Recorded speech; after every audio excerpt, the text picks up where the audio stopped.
scripture reading today is from the Gospel according to Mark, chapter 9, verses 38 through 41.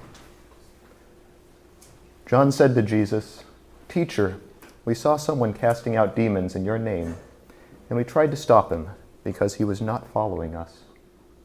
But Jesus said, "Do not stop him, for no one who does a mighty work in my name will be able soon afterward to speak evil of me. For the one who is not against us is for us. For truly I say to you, whoever gives you a cup of water to drink because you belong to Christ will by no means lose his reward." Folks, I have a shocking statistic to share with you. In a recent Pew Research survey, a whopping 27% of Americans self-identified as nuns. And this is surprising for many reasons, not least of which because in comparison, less than a fraction of a percent at most self-identified as monks. And no, yes, John, you're right. This does not speak to a surprising gender disparity in the Catholic Church, but rather nuns, N-O-N-E-S. Kind of ironic if you think about it. This is a word that's used by demographers nowadays to describe people who do not self-identify with any specific religion. And the number of nuns in recent years in the US has been dramatically on the rise. You can tell I'm an engineer because I have a chart here. In 1994, the level was pretty flat, about 9%, but it's risen dramatically since then to about 19% in 2012, 27% today, and it's still on the rise. If you look at people in the demographic group 18 to 29 years old, millennials, 40% of them identify as nuns. And this is even more stark when you consider white males and people with college educations, which makes it a real statistical anomaly that I'm sitting here in front of you today delivering a message. But I've always thought of myself as a bit of a demographic unicorn. After all, what else do? I play a lot of bridge, I listen to classical music, watch baseball, I read the newspaper. A lot of things that people my age don't necessarily do in their free time. But that's okay. It's interesting if we dig a little bit deeper into what these nuns actually believe. Surprising, perhaps on a surface glance, that almost 3/4 of them express some belief in a higher power, whether that be God or some other spiritual force. A full 3/4 would call themselves spiritual but not religious, which I always thought was an interesting description. Sounds kind of like a oxymoron, doesn't it? Spiritual but not religious. After all, what does spiritual mean? I actually looked this up. 2 definitions according to Google. The first one, relating to or affecting the human spirit or soul as opposed to material or physical things. Second one, relating to religion or religious belief. Now clearly if we take the second definition, it's kind of hard to square spiritual but not religious. It doesn't really make a lot of sense. So if we take the first one, however, that implies that religious perhaps does not mean what we might have thought it meant.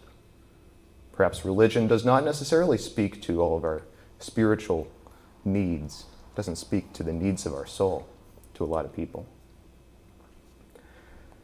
Now I think spirituality nowadays is often associated with some of these new agey practices, a lot of times imported from Asian cultures.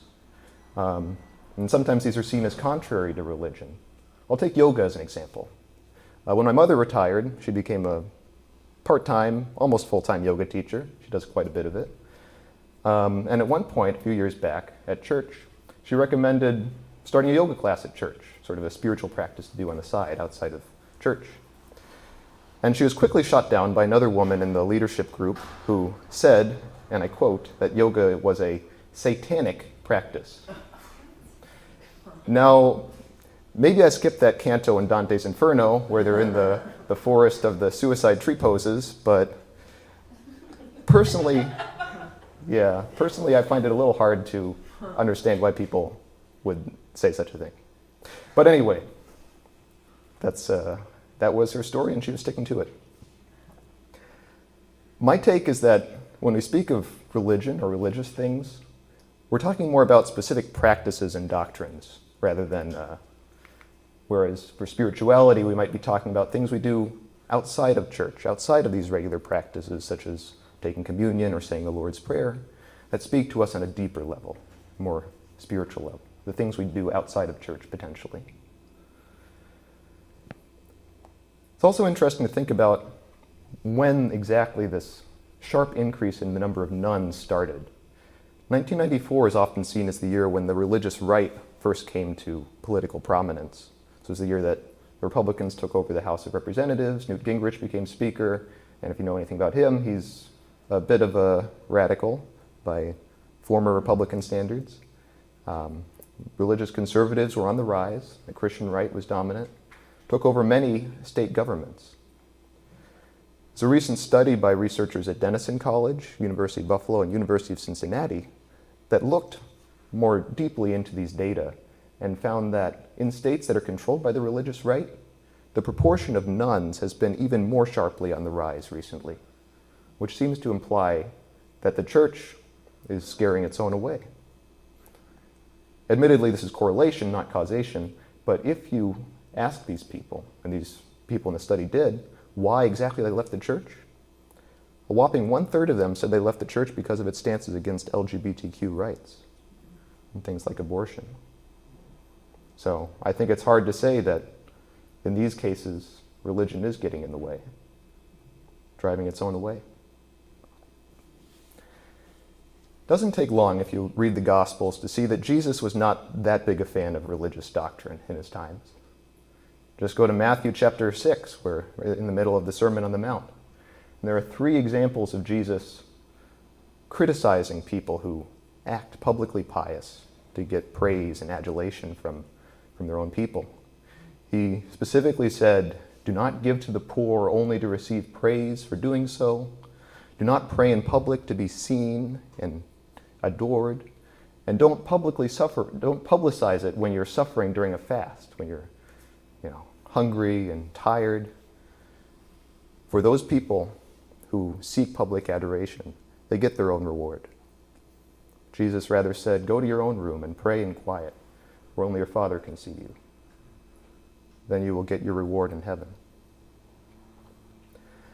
I think that if religion gets in the way, as I said, then it's not serving its true purpose. And I think I can speak to this on a couple levels. I used to be what I'd consider to be a bit more of a dogmatic Christian, a bit more doctrine-focused. I went to church every week, I sang the hymns, I practiced the practices, but I'm not sure that I was really growing spiritually back in those days. My brother, when I was younger, left the church, and he's still an atheist today. But when I was younger, I used to give him a very hard time for that. I used to treat him very poorly, and I regret that. He was right in many ways to call me a militant Christian back then, which is certainly no compliment. Remember in school, I always used to be disappointed when I find out that friends of mine were not especially religious or had left the church. Tried on a couple occasions to talk them out of being agnostic. Come back to church, Christianity's great. What's wrong? What's wrong with it? I remember when I started college, I knew I wanted to keep going to church. It was a part of my life. I felt it was very important. But I also thought about how I could try to develop a more spiritual sense of being, perhaps by joining a church group on campus, of which there were many. The first Sunday in my freshman year, I went to the Sunday dinner and worship of this Christian group on campus called University Christian Ministry, or UCM. And I remember walking in there and seeing a group of people, not much unlike yourselves, very diverse spiritually in terms of ethnicity, religious backgrounds, sexual orientations, everything. And I wasn't really used to that. It caught me off guard. Perhaps it was too much too soon for me. I came from a church that was outwardly very welcoming, very opening to other people and other ways of thinking, but inwardly was a lot more conforming. It's one of these white Anglo-Saxon Protestant churches, the so-called WASPs, if you will. A lot of similar faces and similar ways of thinking. After a couple Sundays, I decided this is a little too much for me. Maybe that's not what I want. So I started to find excuses not to go. Found other things to do with my Sunday evenings. And that stayed for a few months until I remember one February. I was still going to church, and I went to the Ash Wednesday service at my local church, and UCM was there. They were leading the service. And afterward, I remember the campus minister came up to me and said, "Hello, that it was nice to see me." She smiled. Not much more was said. It was just a polite, kind welcome, a happy to see you moment. This was someone I hadn't seen in months. I barely knew her, but she was welcoming. She was kind. She met me where I was. Later that evening, I got an email from one of the student leaders of UCM who reiterated the same point, said it was nice to see me, and hoped that I would come back some Sunday. Friends, I read that email, I heard those messages, and I knew these people are good people. These are Christians. These are people who practice the faith that they live, or who live the faith that they practice, rather. And the next Sunday, I went back to UCM, and the Sunday after that, and almost every Sunday throughout my college career, I went on retreats with these people. I went on friendship mission trips to other countries. I became a student leader my senior year. Honestly, it was one of the best decisions I ever made. And spiritually, emotionally, in every way, I'm better off for it. I don't think I would be sitting in front of you here today without that experience, without opening my mind to a different way of thinking, living, and practicing my religion. Without learning that I was not better off as a religious Christian, but rather I needed to put the spiritual and religious back together. I think that's something we can all do a little bit better. You know, many of us here in this group do quite a bit, but there's always ways we can improve. One recommendation I'd have, don't be content just going to church once a week, singing the same hymns, saying the same prayers, but rather do things like supporting our local warming center here at church or supporting a study hall ministry. Many of us do that. Many of us volunteer in the communities in other ways, and that's wonderful. But keep looking for those opportunities to serve, to live your faith in other ways. I'd also suggest that you be open to the divine in everyday life. We live in such a beautiful world, don't we? This community in Santa Barbara, it's magnificent. But just seeing people on the street, you know, the people you walk past down State Street or here in Goleta or Isla Vista, be open to the divine in them too.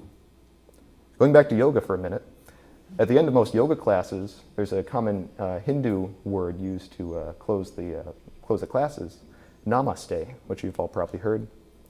Translated, this means the divinity in me salutes the divinity in you. Namaste. Will someone tell me what's satanic about that? Anyone? I don't know. I don't get it. But anyway, I think that's a wonderful thing to think about as we go about our daily lives, seeing people on the street. Divinity in me salutes the divinity in you. Namaste. I think we need to open our minds and our hearts to other ways of living and thinking. This is not a new concept. St. Gregory of Nyssa from the 300s actually had this definition of sin, calling it a refusal to keep growing. Sin is a refusal to keep growing. I think he was a little ahead of his time, don't you think? So often we think of sin in other ways as physically doing something a little questionable or behaving in a strange way. But no, sin is a refusal to keep growing, to keep moving our hearts closer to God, to keep experiencing the world in new ways, to develop a richer understanding of who we are and where we are. Change your heart, friends, and the rest will follow. Jesus said that so often, and it's so true. We need to change our inward attitudes before we can change what we are on the outside. Going back to this quotation from Mark, whoever is not against us is for us. I think as a church, not necessarily here, but as a church in general, we often adopt this attitude of it's us versus them. If you're not Christian, you're against us. If you're not part of the church, you're against us. But Jesus said exactly the opposite, right? Whoever is not against us is for us. When we adopt this more holistic view of incorporating other ways of thinking and living into our own, we will only be better off. When I think about these nuns, many of my fellow millennials who profess to be more spiritual than religious, I think about it thusly. If one can find the divine in the world without the church, then all the better. After all, the church fundamentally is a human institution.